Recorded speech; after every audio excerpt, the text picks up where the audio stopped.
Barku, breath to spark the human heart. G'day there, friends and family, and welcome to episode number 13 of the Barku podcast. It's a pleasure and a privilege that I can sit here and record this for you today. And today is Tuesday, the 7th of June, 2022.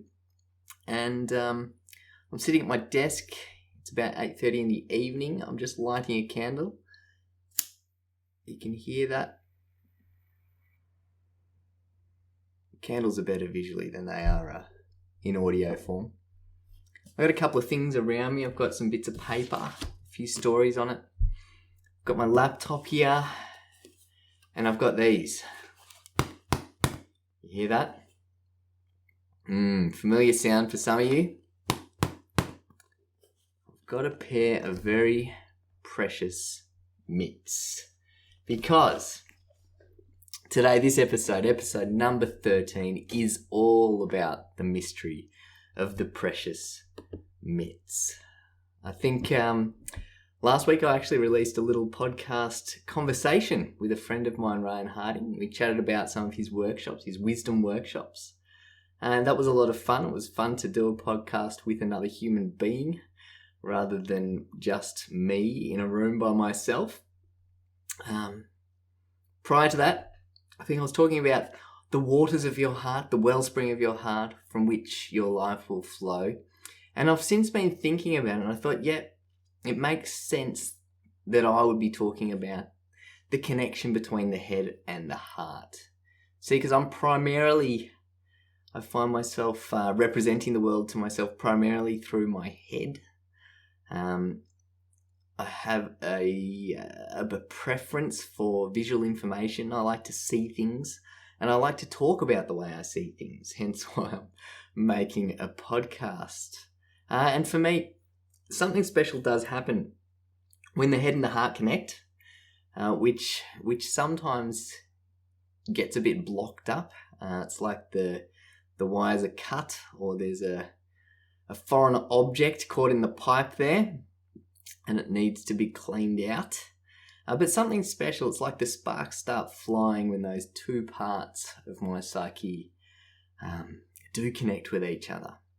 So it's little wonder that the waters of your heart are so heavily focused on the head and the heart for me. But this week I was reminded by a book that I picked up actually while I was visiting my dad's place a little while ago. It's all about the Enneagram. A friend on the beach actually mentioned this to me a little while ago. He said, "Mark, do you know your Enneagrams?" And I said, no, not really. Not recognizing what he was talking about at the time, but turns out I have done the Enneagram a couple of times over the years. Pretty helpful tool in terms of discerning some information about who you are and the way you operate in the world, some of your preferences, the way you like to represent things, the way you like to experience things in the world, some of your primary fears and desires are also connected to your Enneagram numbers, which of course are just a model, and any model, if taken too seriously, can become unnecessarily limiting. But in the Enneagram, there are 9 different personality types, and they fit into 3 different groups. And the first group is the gut, or intuitive knowing. So think about your gut reactions. It's often the first judgment, snap judgments. Malcolm Gladwell's book Blink talks about this in great detail, about how a finely tuned intuition is able to pick up on information before the head actually knows the answer or where the answer is coming from. So that's group number 1. Group number 2, which is numbers, I can't remember actually. I'm going to have to look at this on a piece of paper and talk about it another time actually. It'll be a lot of fun actually. Dive into some Enneagrams. But the second group is the heart group, and that group primarily likes to represent things and is in tune with their emotions. And the third group, of course, is the head group, which primarily likes to operate from the intellect. and with head knowing. So personally, I'm a connection head-heart type person, primarily head, secondary heart. Find it probably most difficult to access the intuition or intuitive knowing of the body. But all these things can be developed, right? You can develop your connections. You can integrate ways of knowing more holistically. So, it's a bit of a sidetrack, but something's been going on for me recently. I've had another season of 3 a.m. wake-ups with just little glimmers, and it's like embers and sparks of inspiration just keep raining down at unusual times, and I get really excited, and I run into the laptop in the morning and I scrawl these ideas out in my journal and get a bit of this manic energy about things, and it's exciting, it's fun. It's a bit like coming home after getting lost on the way home from the pub. In the good old days of going out and having a few too many skewies, which we don't get here in Victoria, so this experience is unique to visits to New South Wales, obviously, but couple too many and then stumbling your way home. And the relief of actually finding home, whether that's in the caravan park for the night or wherever that might be. And to me, this is a bit like what the experience of coming home to spirit is like. It's like waking up and finding yourself in the right space, even though you may have been quite disconnected and disoriented and a little bit lost. And it often happens, or it's often triggered in quite unexpected ways, and that's the story I'd love to share with you today. It's a bit of fun, because the animating energy of the spirit is often joy. If you want to know where your connection to your spirit is, not just the head, the heart, and the body, but the other part, the other mysterious bit, the awareness of awareness, the part that knows your heart, that knows your mind and knows your body. If you want to know what that feels like, well, that's joy. That's a deep sense of joy. And that's what I got to experience as a gift about 2 weeks ago on a Monday morning, when I found myself on the second floor of the Gilbert Street shops here in Torquay. And I was standing there between two shop fronts. There's a little set of stairs that leads up to the second level onto a little deck. And on the Monday morning, I found myself standing there contemplating whether or not to erect a painter's ladder on the little deck so that I could climb onto the roof of the local tattoo parlour. If you're part of the shenanigans on this Monday morning, then you'll already be aware of what I'm talking about. You're on the inside of this little mystery. At the same time, I'm told that other friends were found swimming in the Taylors Park duck pond, and many strangers in children's playgrounds were asked odd questions at this time also. And no, this wasn't the effect of some sort of dubious substance that had contaminated the local Torquay water supply, but it was all part of a great mystery, the mystery of the precious mitts. So if you're still in the dark, then I think I'd like to leave you there for a little while, because mysteries of riddles, jokes are always best when they divide the group into two. There are those who don't know, who get to sit there with a quiet sense of knowing and contentment, and also taking a little bit of delight knowing that there are others who haven't quite worked it out yet. Some who are still waiting in tension to find out the punchline to the joke. Whew. So, let's get to it.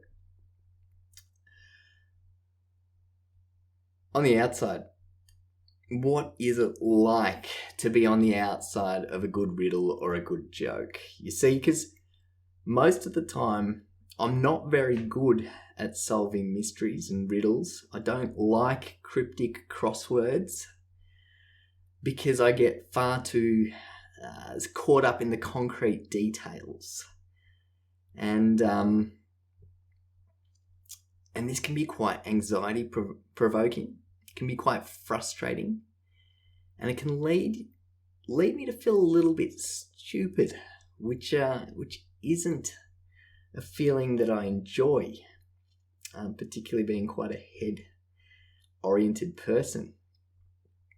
But there's another way of experiencing a good mystery and a riddle. And that's holding the tension in a different light, a light that brings joy, curiosity, and excitement. And this is all dependent upon the motivation and the disposition of the person experiencing the mystery or the riddle. So, thinking back, actually, many years ago when I first started working in a church, I went on a camp with a group of kids. And we were out at, I think it was somewhere up in like Moolbark, in the eastern suburbs of Melbourne, a little church camp. And on the first evening, we sat in a big circle. There must have been 30, 40 young people there. And we sat in a big circle on a carpet mat in like a rec room. And one of the leaders of the group introduced us to a riddle. And this is the way the riddle works. I'll share it with you now. It's been fantastic fun to actually take this riddle and torture countless groups of young people over the last 12 years since I've learnt it.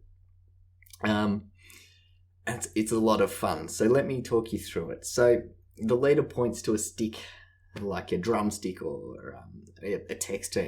If you're outdoors around the campfire, just a stick on the ground is perfect. And they ask, so whoever's closest to the stick, can you pass me the stick, please? And that person passes them the stick, and as the leader takes the stick, they say, okay, thank you. Now, they cue the group in really carefully. Okay, now watch and listen and see if you can solve the mystery of the dum-dum stick. So taking the stick in their right hand, they proceed to say this rhyme. This dumb stick is a dum-dum stick. And with each syllable of the rhyme, they tap the stick from their left knee to their right knee, very carefully. This dumb stick is a dum-dum stick. And then you offer it to the person to the left of you in the group who takes the stick and attempts to solve the riddle by doing their best to mimic what they believe are the key ingredients to solving the mystery. If they get it right, the leader says, yeah, well done. If they get it wrong, they say, better luck next time. So back at this church camp, in the rec room with 30 to 40 young people, me as the young youth pastor in the group, presumably having some sort of knowledgeable wisdom to be employed in that capacity, I found myself sitting there at the end of the riddle when all but one person in the room had solved the mystery and understood the riddle, and I still hadn't got it. Because when we get too stuck in our head, which is my primary disposition, we can't see the bigger picture or the hidden meaning in a good mystery, in a good riddle. Which is curious because the kids get it. And maybe it has something to do with that disposition of just holding the tension with awe and joy and wonder and curiosity and excitement, which frees up their faculties to integrate the head, the heart, the mind, the spirit, to be able to see through the complexity, to see through the red herrings and the smoke, to find the truth. If you're wondering what the key to that riddle is, you'll have to ask me next time you see me or reach out for me to share that with you, because As I said, there's some joy to be had in knowing that some people haven't quite solved the mystery. And if we think about the way in spiritual texts we find the teachings of Jesus throughout the Gospels is often taught in parables. Now, parables are stories. They're like fables. They're parallel to the hidden meaning or the truth. There's an element of mystery encapsulated in Jesus' teachings. Things like it's easier for a camel to pass through the eye of a needle than for a rich person to enter the kingdom of God. What is going on there? Camels and needles. Do not throw pearls before swine, lest they trample them beneath foot, turn and tear you to pieces. So these are some of my favourites. And it becomes quite confusing because you think about the purpose, or at least how we perceive the purpose of Jesus' ministry in the West. And certainly in the traditions I've been a part of, we're led to believe that the purpose of his ministry, of his mission, was to reveal the truth to as many people as he possibly could, so that they could be saved, some might say. And this isn't just a perplexing question for us here and now. This was a perplexing question to the disciples in the gospel story as well. In fact, in Matthew's gospel, there's a point where the disciples, after a prolonged period of teaching in riddles to large crowds, they ask Jesus, look, why do you speak to these people in parables? Now, do you reckon the master riddle man gave a straightforward answer here? Not a chance.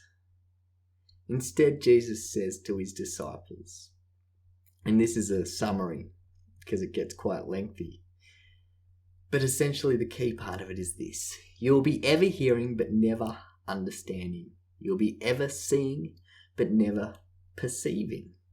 For this people's heart has become calloused. Remembering the heart also translates to mind, which is the head, heart, and the gut.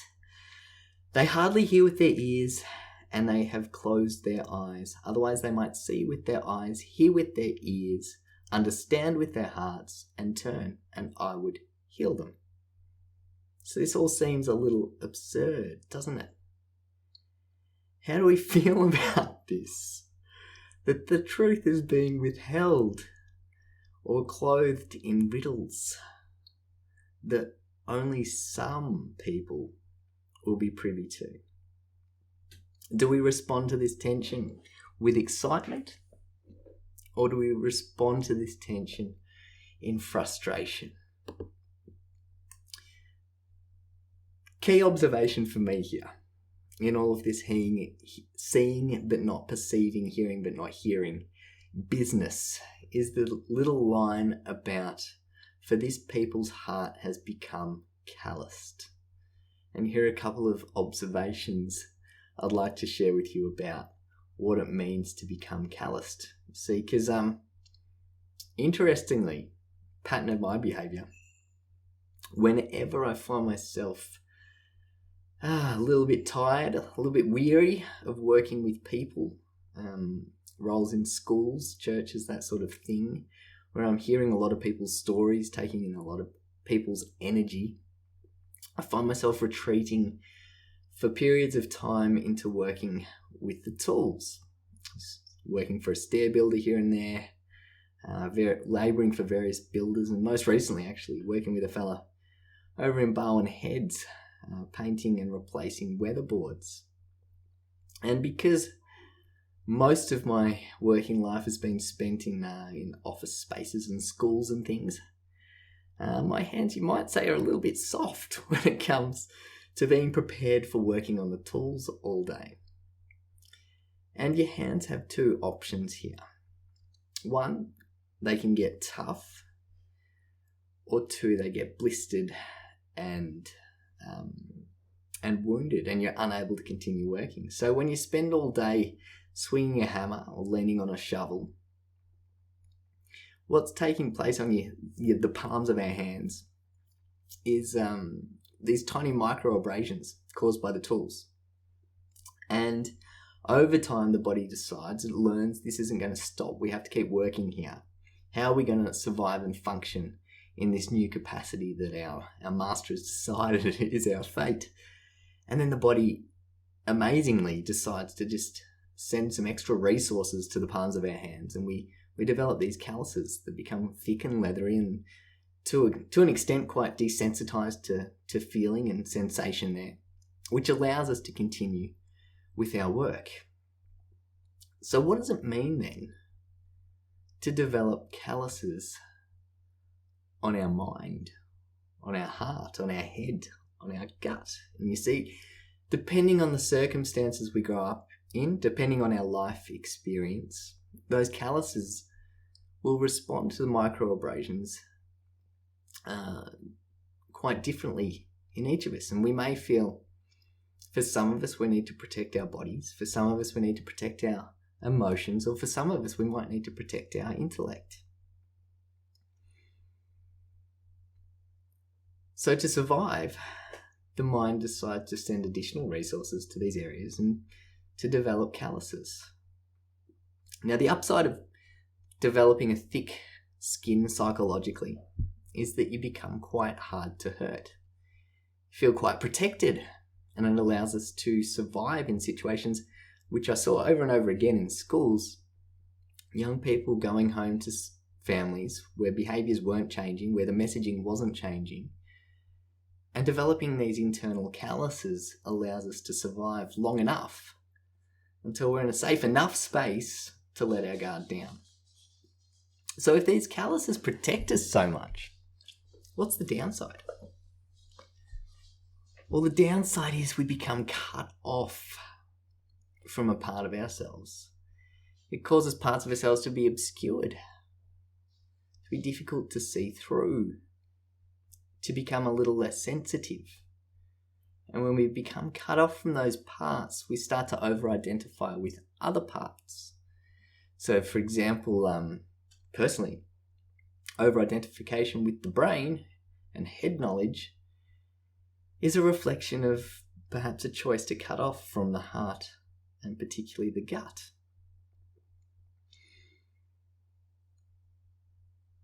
And over time, we become quite compartmentalized and we lose our sense of wholeness, that sense of being integrated and whole again.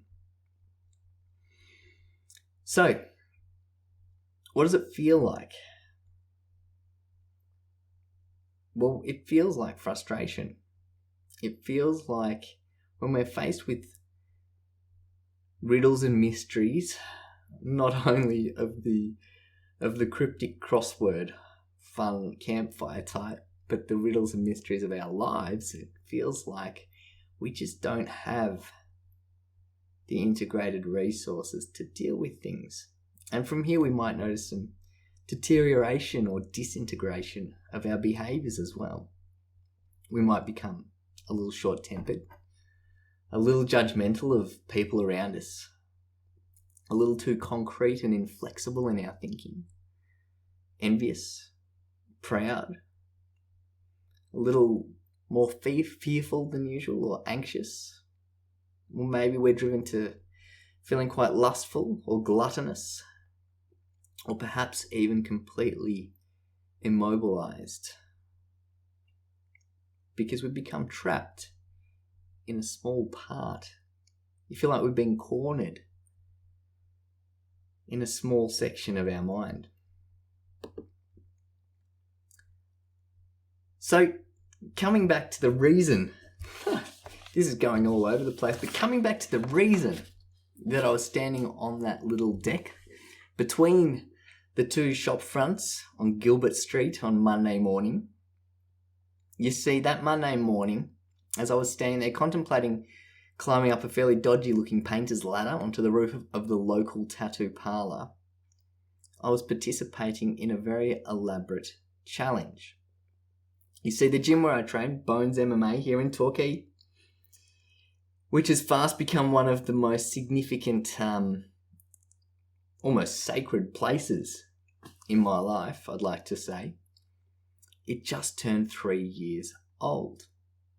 And to celebrate, because everything they do is done well to celebrate the head coach and brains behind the operation up at Bones MMA, Big Willie, Matt Williams, presented the community with a quest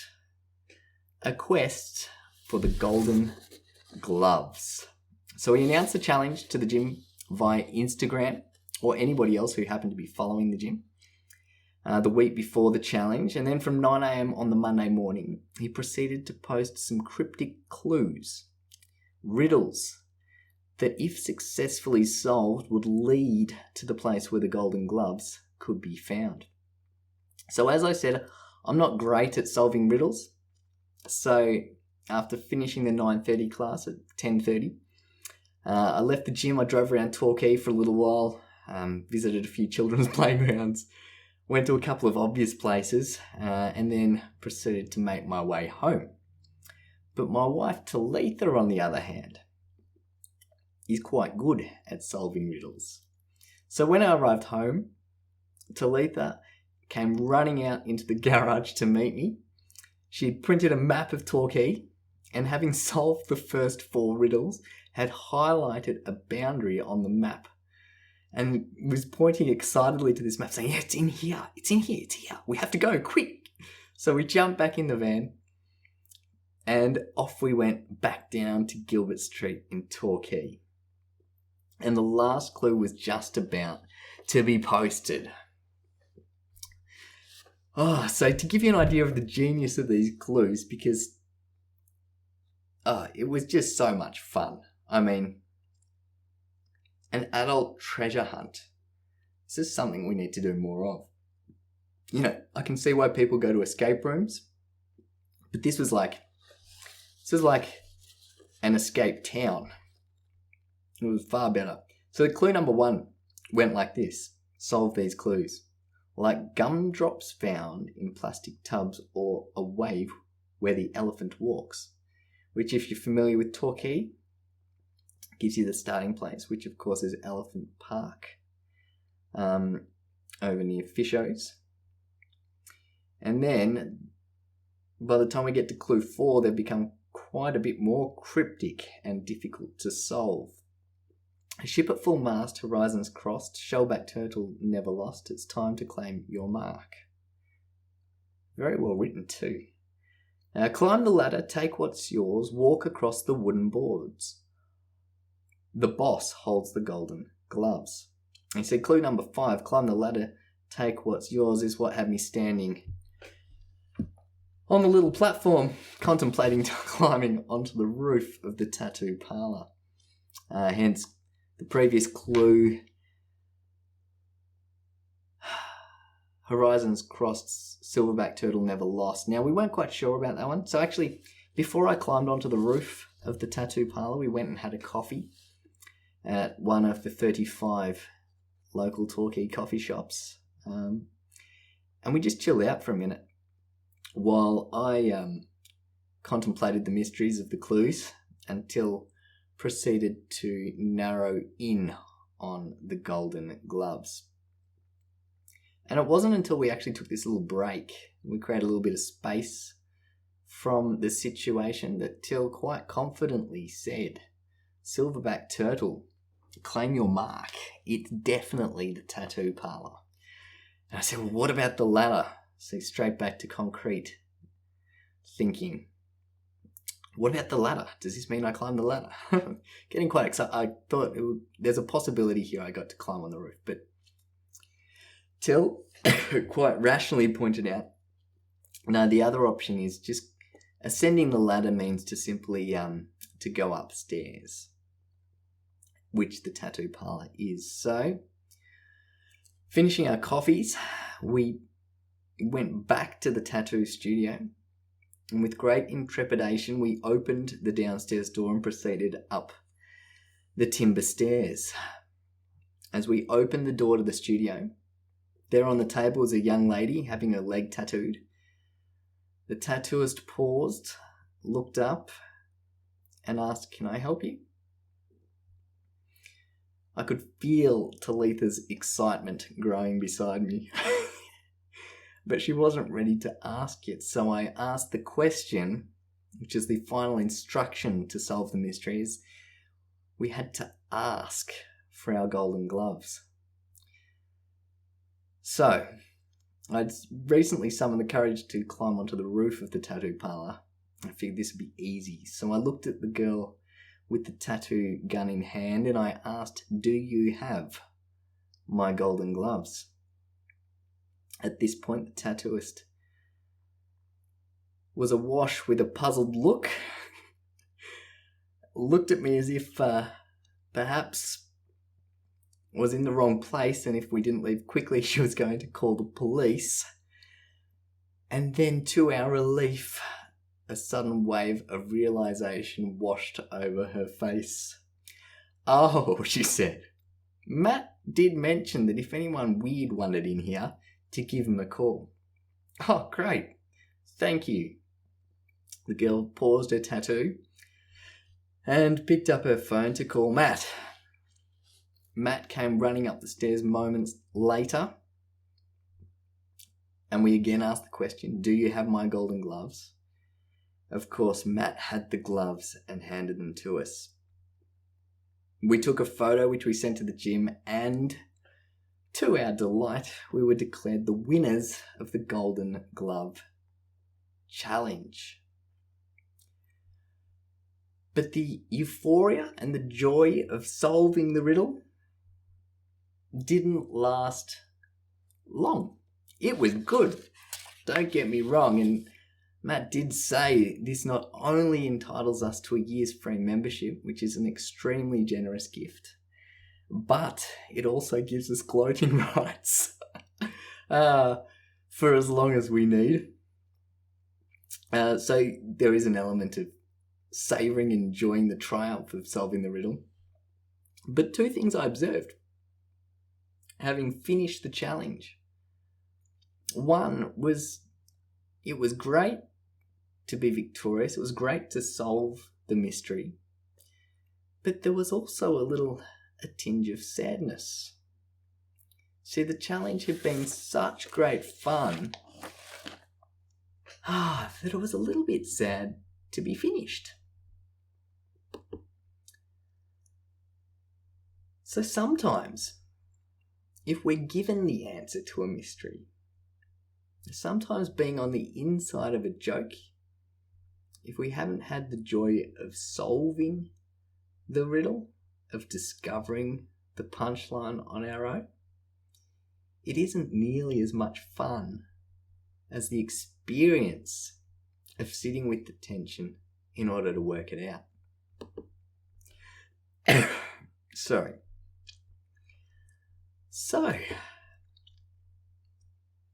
that night, as Till and I were sitting by the fire, basking in the glorious glow of the golden gloves in our living room here, I sent Matt a text message to just say, "Hey, thank you so much for the experience. We just both had so much fun." And here's Matt's reply. He says, "You're very welcome, mate. It was fun to be kids again." And it was fun to be kids again. See, because kids get it. When you watch little kids playing in the park, if you can get involved in games that kids are playing, as they let their imaginations run away with themselves, and their little bodies are overrun with emotion, and they dance, and they're just completely free. I think, man, imagine if we approach the mystery of life with that sort of attitude. Imagine if we experience things with our whole being, with the gut, the heart, the head, completely uninhibited. Wouldn't that be a gift? So today I actually pulled on the golden gloves, which I'm holding here right now, and I hit some pads with them for a few rounds at the gym, and it turns out they probably won't be getting another run for boxing, because they were actually like a sample that was sent to the gym by a company that was trying to get a contract to make some gloves for them. And it turns out they're just not very good gloves. But they do make a great symbol. And the story that comes with these gloves is a gift. And as I contemplated this, I actually sat down to record this podcast 3 times. I got all the way through it once, and then I just deleted it because it wasn't quite there yet. Because there was something missing. There was still a part of the riddle that I couldn't put a finger on and I couldn't solve. So, looking at the gloves today, I realised while these gloves aren't very practical, they don't really work very well for their concrete purpose. They do make a great symbol. And here's a little exercise that came to mind as I was sitting and contemplating these glorious things. Because boxing gloves are a really interesting device, you see. We might associate them with hurting people and being hurt, but I think it was quite revelatory. In a class a little while ago when Matt said he was explaining the purpose of these big fat gloves, and he said, look, these gloves are like 2 big pillows that you can pull onto your hands, and if you keep them connected to your head, they'll protect your head from your opponent's fists, elbows, knees, and shins. Now, depending on the weight of the gloves, they might not provide a lot of protection, but it's certainly better than nothing. Which got me thinking, you know what?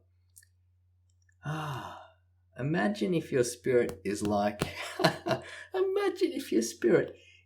a pair of golden boxing gloves.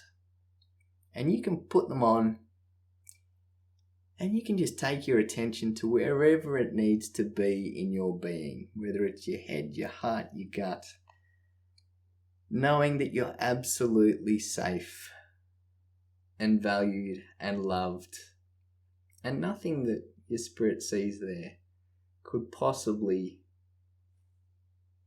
make you any less lovable or valuable or accepted, because you do belong right where you are. You are a worthwhile person. And your spirit knows that. Because here's the thing. One way of thinking about spirit is it's the awareness of our awareness. So when you have a thought in your mind, for example, if I say to myself, I am here, but inside my mind, what part of you hears that thought? Try it right now. Just say to yourself, first in your head maybe, I am here, and just notice what part of you is perceiving that thought or hearing that thought.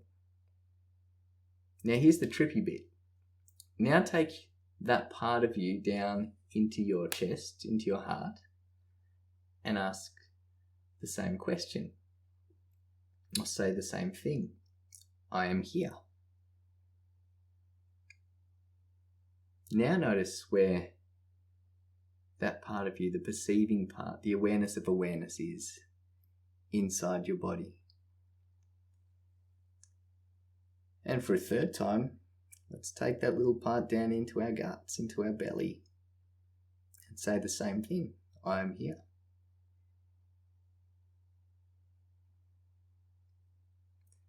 Now, interestingly, Spirit's quite perceptive,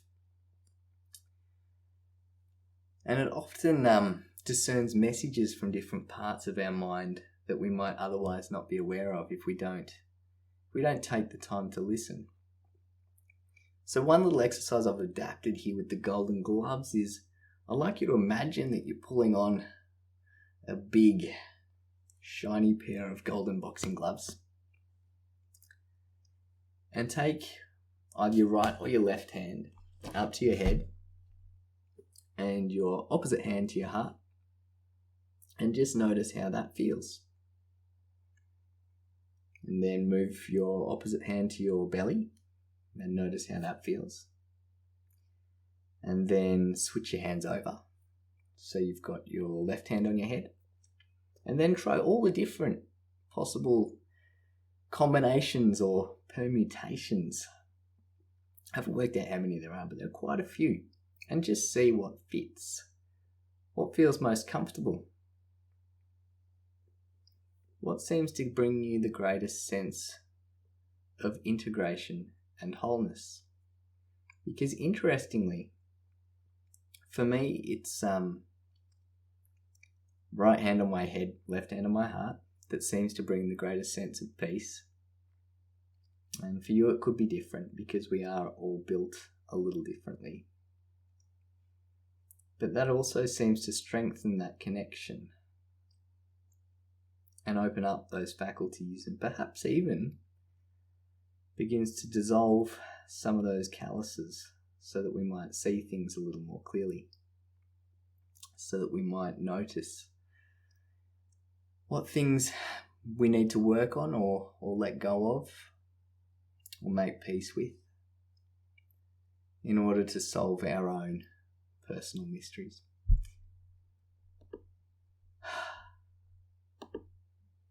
So this week, I really hope that you have the joy of entertaining a really good mystery. And I'm not just talking about watching 35 episodes of Stranger Things, because I've heard a lot about that this week from the kids I'm working with. We don't have Netflix at the moment, so I haven't been able to see what this thing is, but it seems to be wrapping up their imaginations.